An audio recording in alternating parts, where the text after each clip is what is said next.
tvpodkarpacie.pl.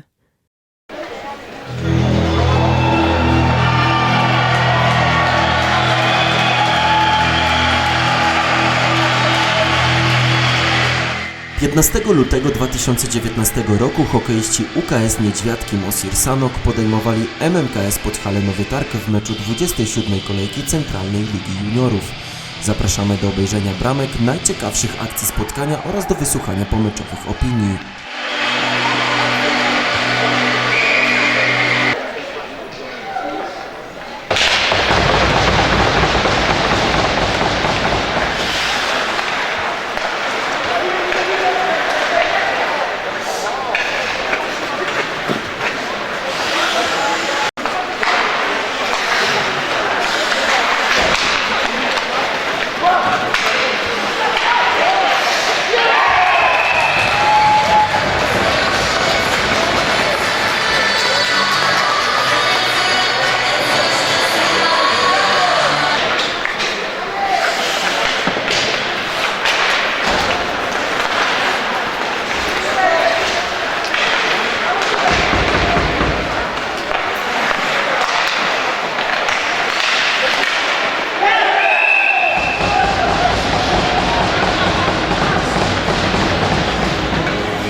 To, że dzisiaj się nam mecz dobrze ułożył, to tak się ułożyło, ale czasami to różnie bywa. Są 2 dni gry, czasem jeden dzień idzie łatwo, dobrze się mecze układają, a na drugi dzień różnie bywa. Czasem już przeciwnik też stawia nam większe wymagania. Początek był taki lekko kłopotliwy, ale myślę, że to po prostu trzeba było wejść w mecz po prostu. Strzeliliśmy te bramki, już później się ułożyła gra. W seniorach jest play-off, a w juniorskim hokeju są Mistrzostwa Polski i te mecze tam są całkiem inne.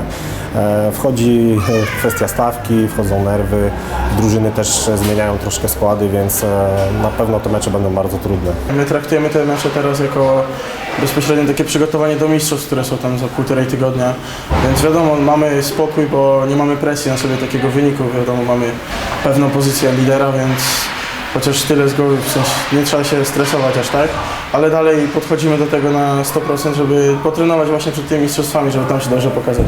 A mecz to jest właśnie dobra okazja do takiego treningu. Oceniam bardzo dobrze, ponieważ skończyliśmy na pierwszym miejscu. Część zawodników miała okazję grać z seniorami, wtedy więcej gry dostawali ci zawodnicy młodsi i potrafili, mimo to, że nie było tych najlepszych zawodników, potrafili też ciężar gry wziąć na swoje barki i się z tego dobrze wywiązywać z tych zadań. Także jestem bardzo zadowolony, że udało mi się zająć w lidze centralnej pierwsze miejsce. Nigdy nie można mierzyć nisko, więc no zobaczymy jak wyjdzie, ale będziemy walczyć o jak najwyżej. Jeśli chodzi o juniorów młodszych, to trudno powiedzieć, ponieważ od kilku lat gramy z kilkoma drużynami na takim bardzo wyrównanym poziomie, więc trudno powiedzieć. Na pewno te mecze będą wyrównane i będzie decydowało mniejsza ilość błędów, dyspozycja dnia. Natomiast jeżeli chodzi o ligę centralną, no to tam będziemy grali przeciwko jednak starszym zawodnikom, ale myślę, że będzie to bardzo dobra lekcja, okazja do nabycia doświadczenia i wyjście z grupy w lidze centralnej byłoby dużym sukcesem.